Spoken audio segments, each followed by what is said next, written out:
Hello, everyone. Warm welcome to the latest installment of the CAR TCR webinar series, which today is hosted by Miltenyi Biotec. My name is Jonathan. It's Wade, and I'll be chairing this session today. So today's plan is to discuss critical pathfinding, how CDMO partnerships can accelerate clinical results in cell therapy. The webinar today will take you on a deep dive into developing safe, effective, and commercially viable cell therapies with sustainable and cost-effective manufacturing strategies utilizing expertise partners. So we will have our colleague Mazen Carmen, who's the clinical marketing manager at Miltenyi Biotec. He's going to be moderating today's discussions. And then for the format of the session, so everyone is aware, Mazen will give us a brief introduction to the topic and set out the context for each session. Each of our presenters will then spend around 5 minutes giving you a brief introduction of their expertise. Then this will be followed by a panel discussion focused on 3 topic areas, highlighting some of the normal aspects of accelerating clinical results and CDMO partnerships. This will then be followed by an open and live Q&A, so please do all submit questions via the questions tab at the bottom of your webinar dashboard. Questions should be submitted throughout the webinar, and we will answer all the questions at the end. We will endeavour to answer all the questions in the allotted time, but any questions that we can't reach will be passed on to the speakers, and then their answers shown in a post-event report, which will be distributed after the webinar. So if you'd like to access this, please make sure you supply your email address when registering and opt in to receive emails from us, and we can ensure that everyone gets the content later on. So now, without further ado, we will just start by introducing our 3 panelists for the session. So for the first session, we have Ken, who is the VP of Product Development at Wugen. Ken, can you hear us? Yes, I can. Okay. You want me to go ahead? Yes, please, Ken. Sure. Let me share my screen. I am Ken Chrobak. Hello, everyone. And I am just going to very briefly introduce you to Wugen. We are a startup cell therapy company. We're based in St. Louis, Missouri. And let's see, we are originated out of research that came from the oncology department at Washington University School of Medicine. Our first program is going to be an allogeneic CAR T that's going to focus on T-cell malignancies. Now, we were founded last year. I was brought into the company in February of 2019. And I was brought on to oversee the CMC activities. As the first CMC employee, initially to keep things or to get things moving, we were outsourcing some of the work. And more recently, what we've done is we are building some of our internal capabilities. We moved into a new site just at the end of the summer. We have our own PD and analytical development lab downstairs. Along with some research capabilities. We have a secondary site that's going to be, that's in San Diego right now. So, and although we are developing some of these internal capabilities to keep the timelines moving, we are still continuing to work with third-party vendors, and one of them happens to be Miltenyi and their CDMO capabilities. Thank you. Perfect. And then for our second speaker, we've got Victor from ICT. So Victor, I'm just going to give you permission to share your slides. Okay. I'm Victor Lu. I'm head of the regulatory affair for ICT, Innovative Cellular Therapeutics, Inc., here at the Maryland, Rockville, Maryland. The first slides, if you go to the second slides, our company's basically our mission is to use the innovative cellular therapies to revolutionize cancer treatment. with a robust CAR T-cell pipeline, cutting-edge dominant negative PD-1 technology platform, and next-generation CAR T-cell therapies, and clinical efficacy and safety data, and the global manufacturing capabilities. We are advancing the fight against the cancers at the cellular level. That's our mission. We have both headquarters in Shanghai, China, and where we develop our innovative pipelines. And we have a headquarter, global headquarter at the US, Rockville, Maryland, and to translate these innovative pipeline into a product through clinical trials. And if you can go to the third slide, we have this is a brief snapshot of our pipeline. Three major things here I'm showing you here. One is a liquid tumor program and called ICT CAR 003. And that's a conventional CAR, very similar to Kymriah of Novartis. And we did a IRB approved clinical trial in China and was approved under the Chinese FDA and NMPA. So that's approved IND. And in the US, we have a liquid tumor program and with our lead candidate for lymphoma, B-cell lymphoma. So that's the ICT CAR 014. That's the CAR T cells that with a built-in dominant negative PD-1 molecules co-expression in the CAR T cells. And the mechanism is to try to fend off the immune suppression effect from the tumor cells. So that's lead product in the US IND, and I'm very pleased to announce actually today we have a press release, our IND just cleared by the FDA. And then we have solid tumor programs and targeting various solid tumors, and one of the leading candidates is thyroid cancers. And we are preparing for pre-IND for that program. And so this is our company, and my role is to direct the clinical development pathways, and hopefully we can have a successful clinical trials and toward the eventual goal of the BLA. Thank you. Perfect. Thank you, Victor. I think we've got your slides up eventually. And now we'll pass over to Ian Gaudet from Miltenyi. So I'm just going to pass over to you now, Ian.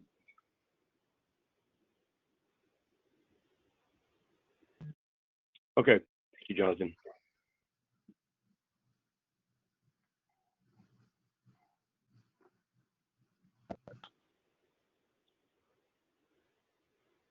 All right, can everybody see my screen as well? Yep. Okay, hello everybody. Bear with me, I'm still recovering from laryngitis, so hopefully my voice lasts the entire hour. I'm the Senior Director of Process Sciences here at the Miltenyi CDMO organization, currently in Sunnyvale, California.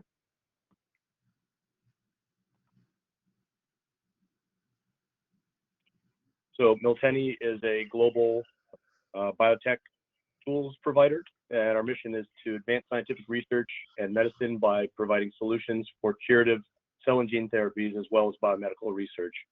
So we're a fully integrated, privately held global company. We were founded 30 years ago in Germany. We now have about 3,000 employees worldwide.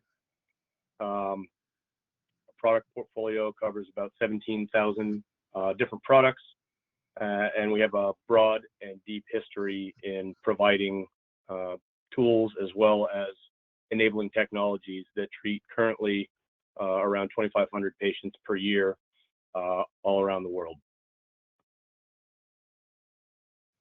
We do have GMP facilities globally for production of our GMP reagents instruments, and consumables. We also have 2 GMP manufacturing facilities focused on producing cellular therapies for clinical and eventual commercial production. And one of those is our facility in Sunnyvale, California. We're a little bit different than a traditional CMO in that we were really created in response to a growing market need, particularly for cell therapy, where the barrier for entry in translating these highly complex novel therapies from academic environments often into GMP compliant workflows has been a significant bottleneck to getting these therapies into the clinic. And Miltenyi has a full complement of enabling technologies really surrounding the entire cell journey from cell separation through formulation of product, as well as all of the reagents and components needed to manufacture these products. In addition, we also provide analytical technologies such as flow cytometry and associated antibodies for a lot of the analytical characterization of these types of products.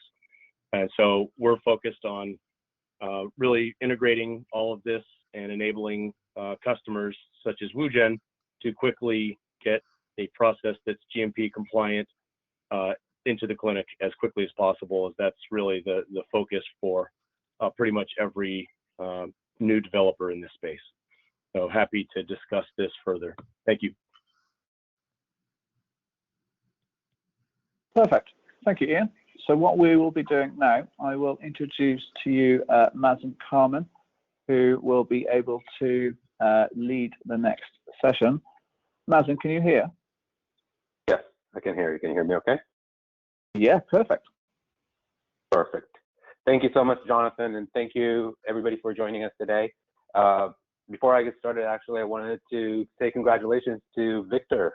Great news today about the press release that you just had. Thank you. It's wonderful. So everybody, thank you so much for joining us. The main goal of today's webinar is really to explore how some of the hurdles that are ongoing with the current cell therapy field. The cell therapy field, as we all know, is moving at an incredible speed. The growth has been fueled by incredible data coming out of the clinic and the tremendous potential for the future of this therapy. However, moving the cell therapy program from early development towards the clinic and an IND has definitely come with some challenges. Many of you have faced these challenges. These are driven primarily by the very unique manufacturing processes involved in preparing these cell therapy products. In best cases, we get a process that is fairly well developed, and we can move it. We can easily move it into the clinic or to commercialization. However, in most cases, we're giving a process that is suboptimal, most of the time developed in an academic situation, a lot of open steps, very manual, not well suited for moving into the clinic or into a commercial setting. Today, we have 3 great speakers with great experience, as you heard a little earlier, and I'm looking forward to getting their opinions on what is the field facing right now, what kind of hurdles the fields are facing, and what are some of the solutions that we might be able to get that we look forward to in the next few years, or even actually now. To start, Ken, I would like to turn to you and ask you, from your experience, what are some of the main hurdles that you have seen? What are some of the main challenges that you've seen taking a product or a process from early development into the clinic towards an IND? Oh, sure. Thanks, Mazen. First off, there are going to be some obvious technical hurdles, you could call them, just that when you take a very small scale R&D centric process and you're trying to scale up and make it manufacturing ready. But besides those, there's definitely going to be trying to figure out what the right in-process controls and release specs are supposed to be, and of course staying on top of what feels like a very rapidly evolving regulatory requirements. Thank you. Do you want me to go into a little more detail? Maybe, yeah, you can tell us a little bit more about some of the technical hurdles that you had with the process itself. Sure. Well, of the technical ones, I mean, you mentioned some of them. You know, typically if you're starting with an academic process, you're going to want to then, as you scale up, you know, close it, automate part of it, switch, you know, to GMP grade materials. If it was an academic one, most likely they have antibiotics in the media that will need to be removed. There's probably some operational steps that can be streamlined and so on. I look at those as hurdles that are achievable. You know, it just takes a little bit of time. I want to highlight an area that I found has been quite a challenge, and it's actually changing the mindset of some of the academic-minded researchers. I found that they tend to think in terms of proof of concept rather than reproducibility and variability. And so there's a lot of focus on that one gold star run or small scale study that got the results that were, you know, desired. And then the expectation that that is going to be the way it'll work every time. And it's the pitfall to fall into is that if there's a strong push from that side to just have a very abbreviated time in process development, or I have heard some horror stories in the past of trying to go straight into manufacturing. You know, often you're not going to get the same results. It might be something with the scale-up process, but it also could be something with the, you know, just the inherent variability in the process that is undefined at that moment. So I guess basically the moral of this is the whole thing you want to avoid is any form of finger pointing and maintain this collaborative environment between the academic group and the more CMC side of things. Absolutely, I think you definitely have to maintain that. Otherwise, you're fighting a losing battle from the get-go. Ian, Victor, what are your thoughts on some of the technical process, some of the technical issues on the process side that you've seen?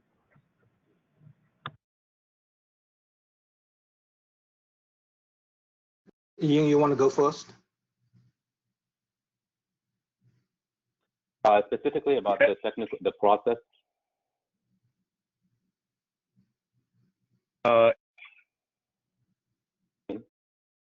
Yeah, can you hear me? Yes.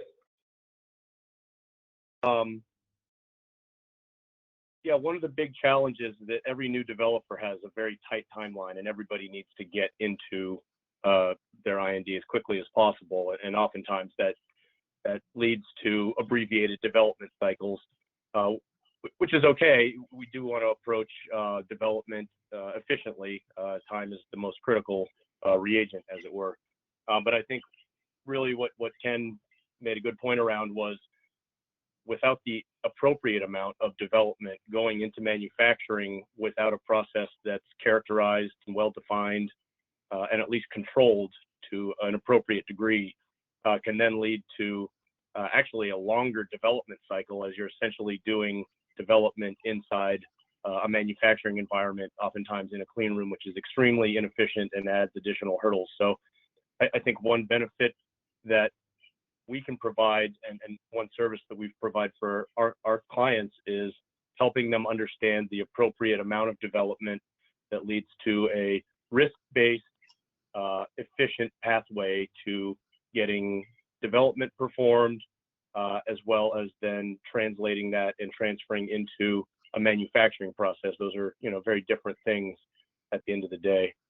So I think doing that a number of times, as we do in a CDMO business, has given us a really nice perspective on that balance that helps get robustness to the point where it needs to be, which really, at the end, shortens the time to IND when all things are considered.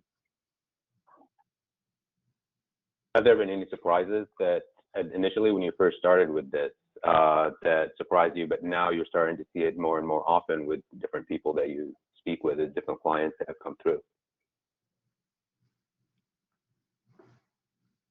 No, I think everybody has their own level of risk tolerance, and you know, at this stage, there is still a fair amount of variability in what the expectations are for early phase products, particularly for some of these RMAT designated high unmet medical need products where the agency may be willing to accept an abbreviated development package.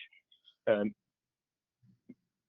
I think we have a good perspective on the range of variabilities that we can expect, but at the end of the day, we have to work through each project as its own animal, at least as cell therapy is still fairly novel.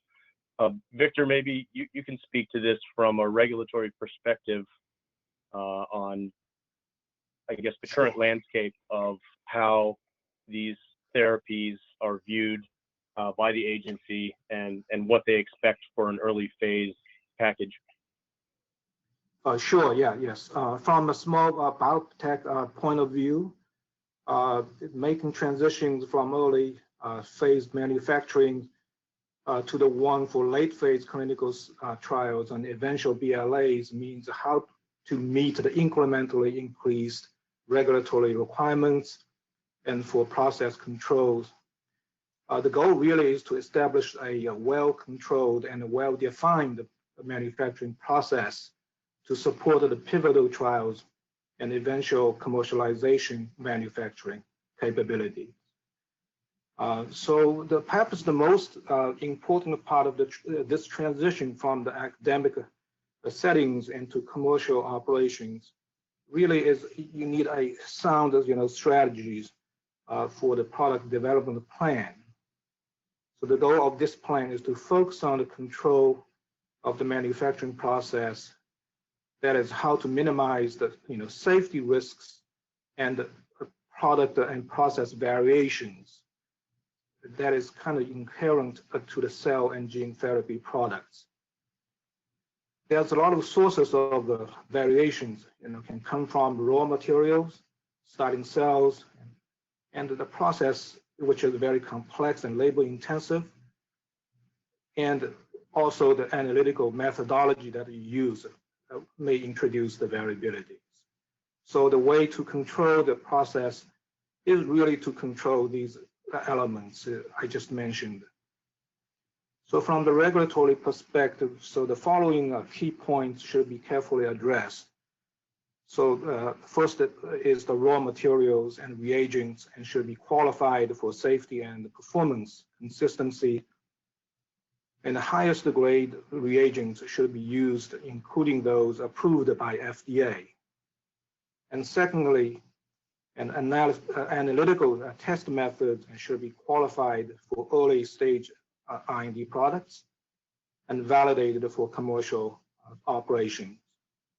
Now, before phase 1 clinical trials under the IND, the manufacturing process should be qualified to show that you are able to control the process within a reasonable, lot release specification ranges on a consistent basis. That's relative.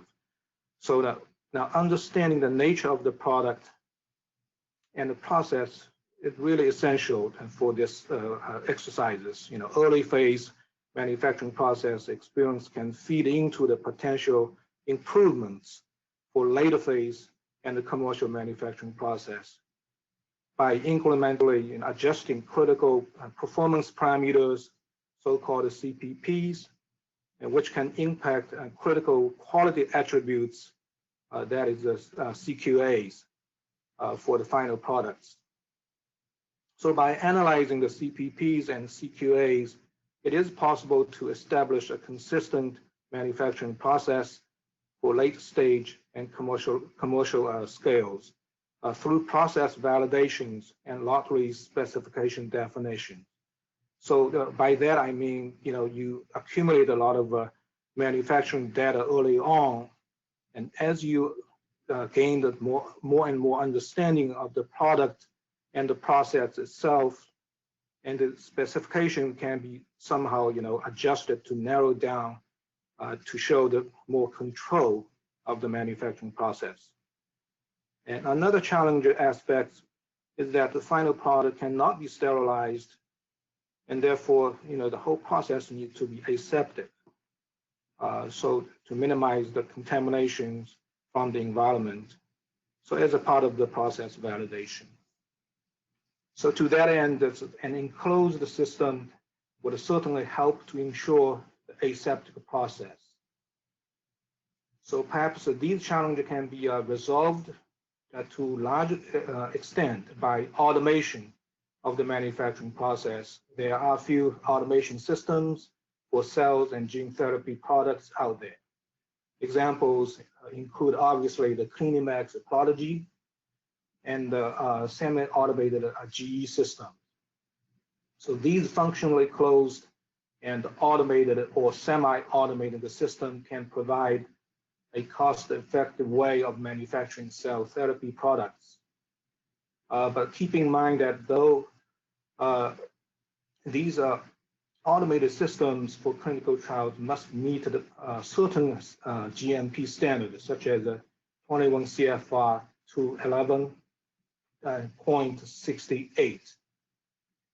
So one advantage of these automated systems is that the classification of the clean room may be lowered and can reduce the cost of the maintenance of the clean room. So during process development, including scaling up, and you may introduce process changes. And depending on the extent of the change, a comparability and consistent of the final product may need to be demonstrated. So that's comparability studies. And so there are some examples of challenges and the potential ways of addressing these challenges when you transit from the early stage to late stage. So other factors such as the manufacturing capacity, product stability, chain of identity, and importantly, potency test, which I don't have a time to get into the details. So those also need to be addressed during the product development programs. The take-home message is really to control the variabilities such that your final product can be manufactured in a safe, pure, and potent, and quality product consistently. So with that, I turn over to Mazen. Thank you. Hey, Victor, before Mazen takes it, this is Ken.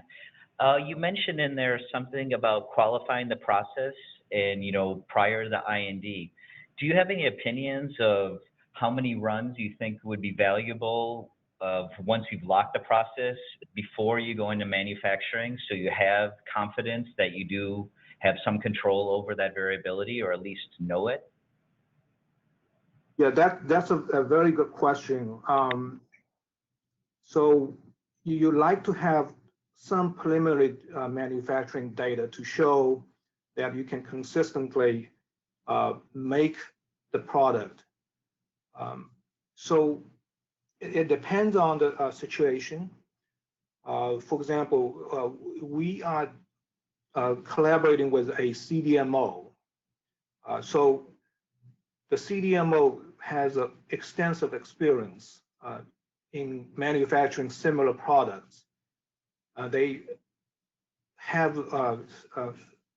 some drug master file sometimes on file with the FDA. So in that case, you probably need a less demonstration of your qualification runs if they already have a drug master file in place. But if you're brand new and you try to make your product yourself and you do not have a prior experience with the FDA, and they might actually look at it more closely or more carefully in asking for more qualification data. So it depends on the situation. If you're talking about Carl June's laboratory or Steve Rosenberg's Red Laboratory, they have extensive experience. So these type of INDs, they may look at these qualification run less stringently than the brand new kids on the block. So, but the bottom line is that you do have to show for the new IND, each product is unique and has to show that they're reasonably reproducible so that the patient doesn't have to wait for your product. If your failure rate is too high, that's a risk to patients. So. Okay, thank you. I hope that I answer your question. So actually, great Yeah, discussion, great points. Thank you, Victor, and thank you, Ken, for the question. There are a couple of points, quite a few great points, but there are 2 points that I would like to pick up on and ask and a little bit more about. One of the comments that came up was really the variability in the process itself, and of course the variability of the incoming product.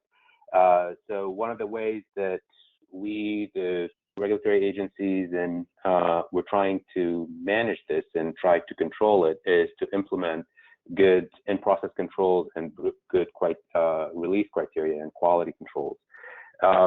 Ian, I know you've had some experience, quite a bit of experience with this. Can you give us your thoughts on how things have changed, or have things changed over the past few years? How are things progressing from the IPC QC point of view? Yeah, thanks. I might actually take that question one level higher and tie it into Victor's great comment around quality by design. And this is really how the agency wants to see drug development performed, whether it's a small molecule or a cell therapy. At the end of the day, at commercialization, the FDA expects a very well-defined, characterized manufacturing process, typically justified through statistical data analysis. Obviously, for early phase cell therapies, the number of runs in development is typically not suitable for really a robust statistical analysis. And to bring this back to your question about analytical methods, that really is, I think, one of the biggest bottlenecks for new developers in the space to get into IND. We're getting a lot better at manufacturing these products in terms of the actual physical process, and in particular, as Victor mentioned, through the use of automated technologies, the cell manufacturing process is becoming more automated, more standardized, and more controlled, and less a source of variability. And where we see actually the most variability, particularly for autologous cell therapies, is in the incoming patient blood products. That's something that's really out of our control, and in a lot of these cases, a very significant driver for variability. So we have 2 challenges here that need to be faced during development. The first is to understand the differences between the healthy material that's typically used during development, as patient material often is not available at scale for research purposes. So most of the time we're doing development with healthy donor blood that has much less variability and oftentimes a very significant compositional difference from the expected patient material. As we move into clinical manufacturing and start dealing with the clinical patient products, the process oftentimes responds very differently. And the only way to understand how the process is really behaving with these different materials is to have very well-developed analytical methods, not just for release testing, but for in-process control and characterization. I think one unique challenge, particularly for autologous cell therapies, is because the starting material in these patient products really is only available once you start manufacturing. To some degree, you're doing development during that initial phase 1, phase 2 trial. And so having the appropriate analytical methods to characterize the incoming product and characterize the product and process during production is very critical, and oftentimes can lead to development cycles during manufacturing that can delay actually progressing during the clinical trial. So I think one of the big lessons that we've learned is really it's value added to make sure that all of your analytical methods are well developed, characterized, made robust, and really a lot more effort needs to be put into the analytical methods often than the actual manufacturing process early on. So this is something that we work with all of our clients to develop the appropriate analytical method suite and make sure that it's appropriate both for the phase as well as the intended purpose, which in some cases is not just releasing the product, but really characterizing the process before, during, and then in some times after the manufacturing is complete. So that's been one major bottleneck for most of the therapies that I've seen, is really getting the analytical methods to where they need to be. So I think everybody can benefit in this space by putting a little bit more time and effort up front to developing those methods, and it really helps make the rest of the development cycle and the time to both IND and completion of the trial shorter. It's really a critical step that more focus, I think, we're realizing needs to be placed on in almost every case.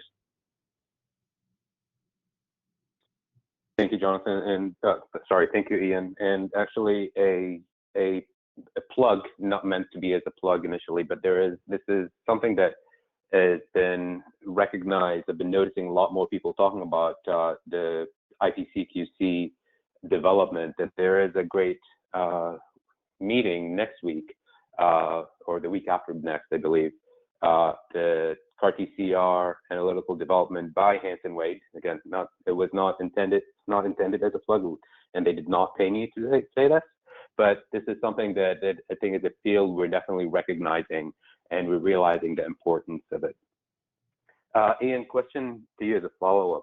Have you seen things? You probably have seen a lot more INDs being submitted than a lot of people. Have you seen things shift in terms of what are some of these tests that are required from where we started a few years back until now? Yeah, that's a great question, and that's a big part of the challenge in this field is the expectations from regulatory agencies, particularly at the early phase, are somewhat variable. And yeah, we've helped about 10 IND acceptances through our clients in the last 3 years. We've even seen from one client that had multiple INDs on the same platform, a different set of expectations because they had a different reviewer. Also, some time had passed, about a year between one IND submission and the other. So I think one of the challenges is there's not full alignment on what the expectations should be at the agency, given the novel nature of a lot of these and the fact that the guidance is really still catching up to the science. And then I think there is a dynamic aspect to these expectations as more precedents become set and there are more solidified expectations. As with most of these types of therapies, the bar tends to raise rather than lower on characterization and release specifications. What was acceptable for Kymriah probably won't be acceptable now. It's just the nature of evolution and maturation of these types of therapies. And so I think one key value add that most CDMOs can provide is that they get kind of continual feedback from their clients and the agencies that they're submitting to on what those expectations are. And so I think, obviously we can't share proprietary information and we have very strong firewalls in place, but there are certain lessons from the feedback from the agency that really help us guide our strategies in a very dynamic way to maintain compliance and expectations of the agency, and at the same time expeditiously get these types of therapies into the clinic. Yeah. Hey, Ian, I can expand on that just a bit from the allogeneic point of view. What I've seen in the last few years is an increase on the amount that the FDA wants to see when it comes to screening the donors. A lot more safety tests around that. Yeah, I think that's a great example, Ken.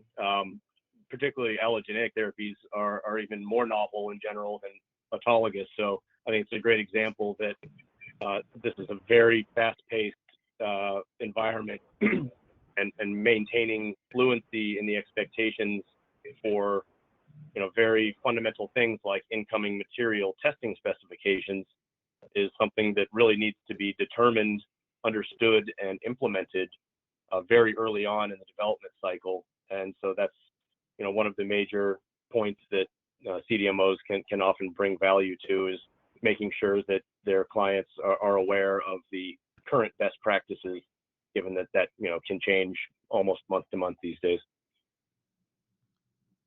Yeah, Ian, you made a good point of patient cells being different from the normal healthy donors. Yeah, as part of, because of this, the validation process actually sometimes requires the patient cell as well, in addition to the healthy donor cell. I just want to make that point. Yeah, that's a really good point, Victor. And I think what we're seeing and how we're supporting that with some of our client projects is, yeah, you really can't do a de novo QBD campaign to fully characterize your design space prior to your commercial product being launched. This is almost something that I think the agency is expecting, that through collection of data, both in larger pivotal trials and post-launch, we can get enough samples to really cover the high variability that we expect, and then perform a post hoc statistical analysis to really understand the process robustness and kind of a after the fact design space characterization that will then inform further process modifications. So I think it's kind of a unique paradigm that cell therapies kind of need, given the patient starting population question that really is not a problem for almost any other therapy. I think the other interesting challenge for cell therapies is, right now these are oftentimes third or later lines of therapy, given their investigational nature. So what that means is these patients have gone through sometimes a high number of prior therapies that add very, very significant variability into their, for instance, blood composition. And as these therapies move closer to the front line, we may see a shift in the compositional characteristics of these the starting materials, as well as change in how they are variable. So I think post hoc analysis is really a very powerful tool that almost every cell therapy developer needs to think about. The key part of that is you can't analyze data post hoc that you didn't collect during your clinical trial. And this really brings back the key point that release testing should be simple as possible. That doesn't mean that you shouldn't be characterizing a number of other aspects of your process and the cells during your process in a way that allows you to analyze a lot of those interesting data points after the fact that aren't necessarily related to the final product quality attributes. So it's a very challenging paradigm, and it really requires significant effort put in place to make sure that all of the appropriate analytical characterization is available before the trial even starts. So I think that's one real key takeaway that I want to make sure all new developers are thinking about.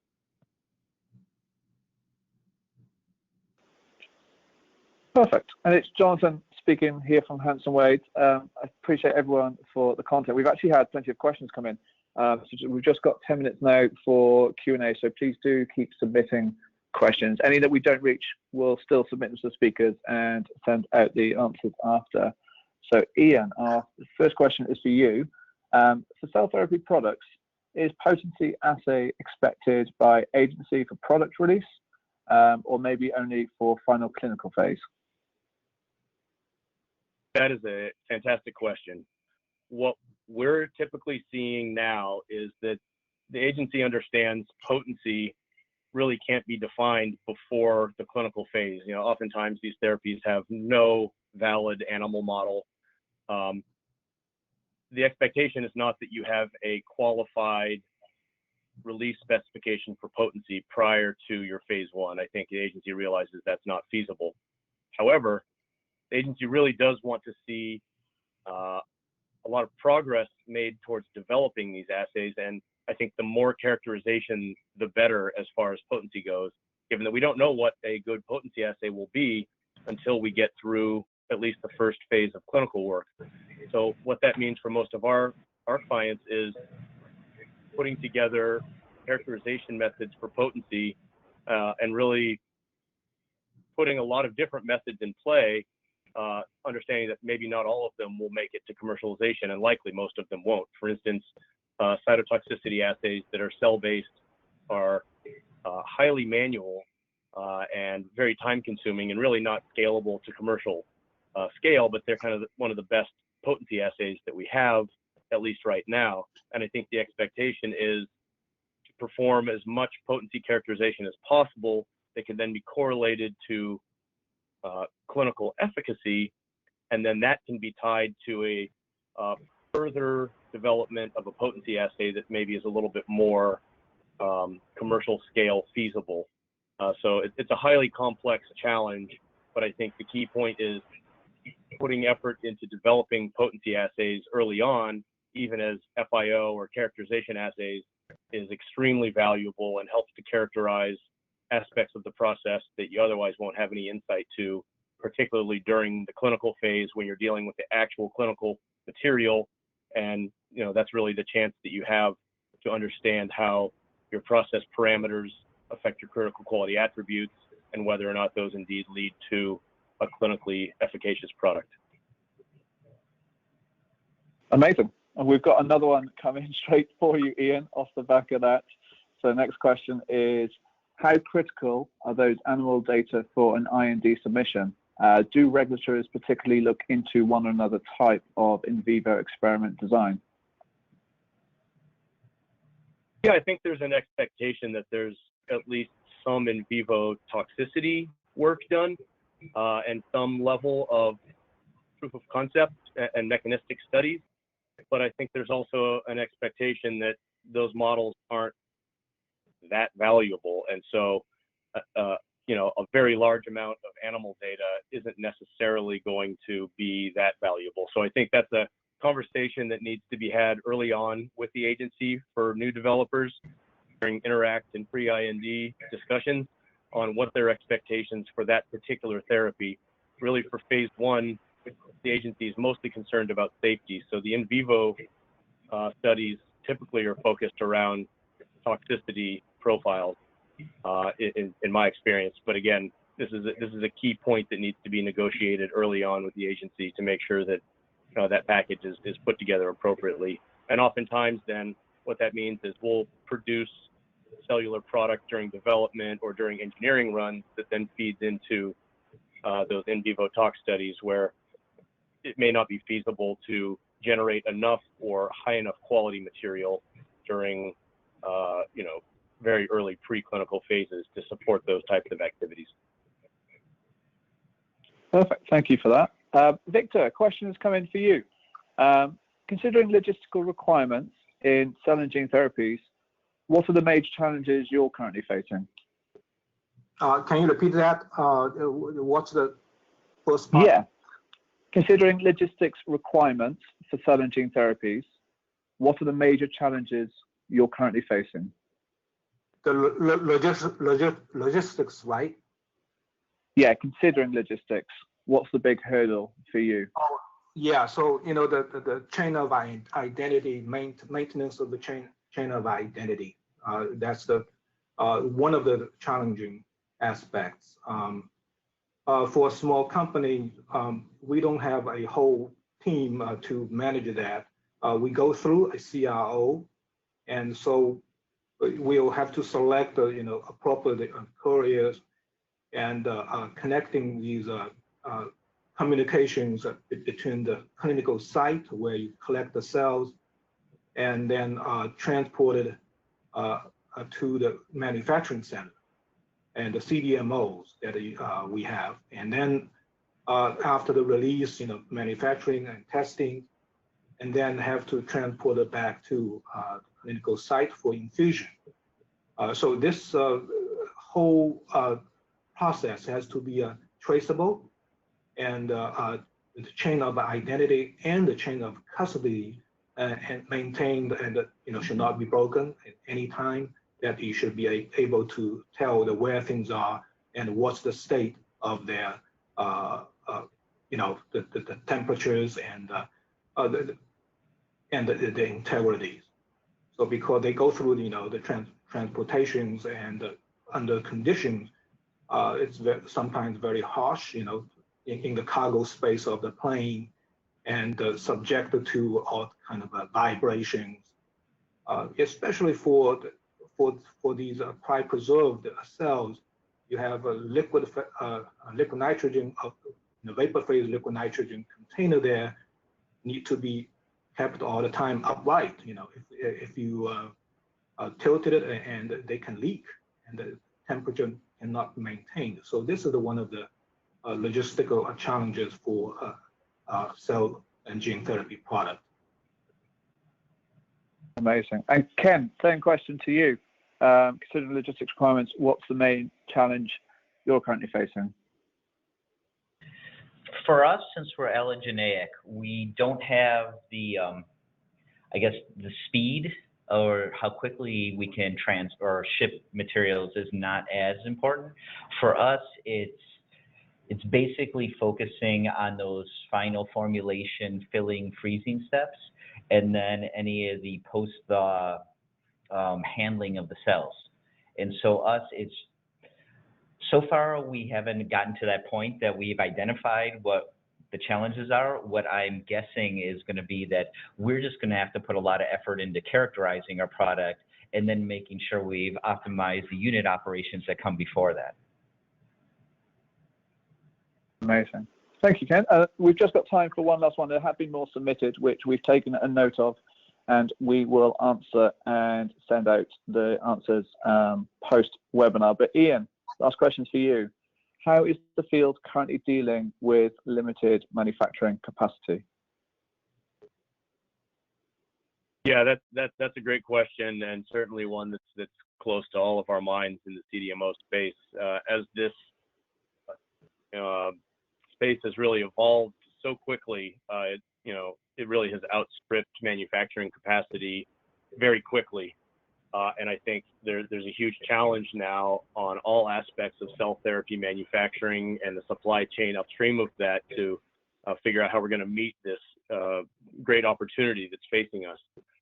So looking at our approach, we're really looking to how we can add manufacturing capacity in a modular way that allows us to add capacity as needed so as to avoid, highly expensive overbuilding, but at the same time meeting the market need. So I think through standardization of the manufacturing process, through automation and those types of technologies, and coupling that to the appropriate level of GMP infrastructure, I think we're going to look to build out as quickly as possible to meet the needs of the field. But yeah, certainly this is a challenge that faces almost everybody.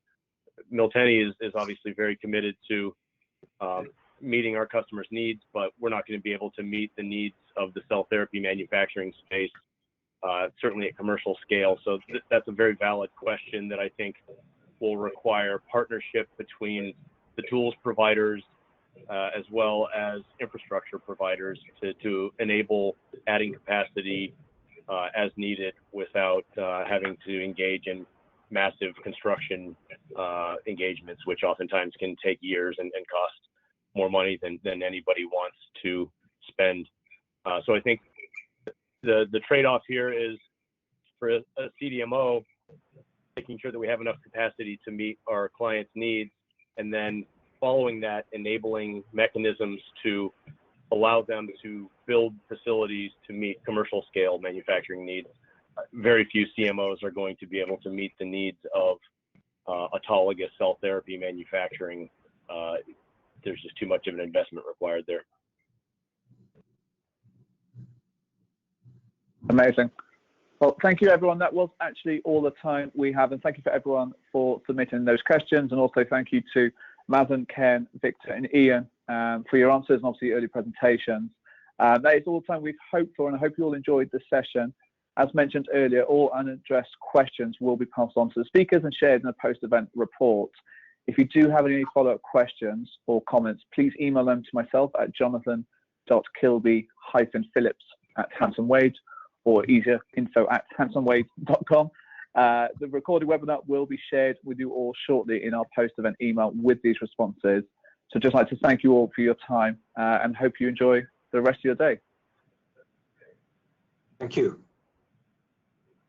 Thanks, everybody. I wish we had more time. This was a great discussion.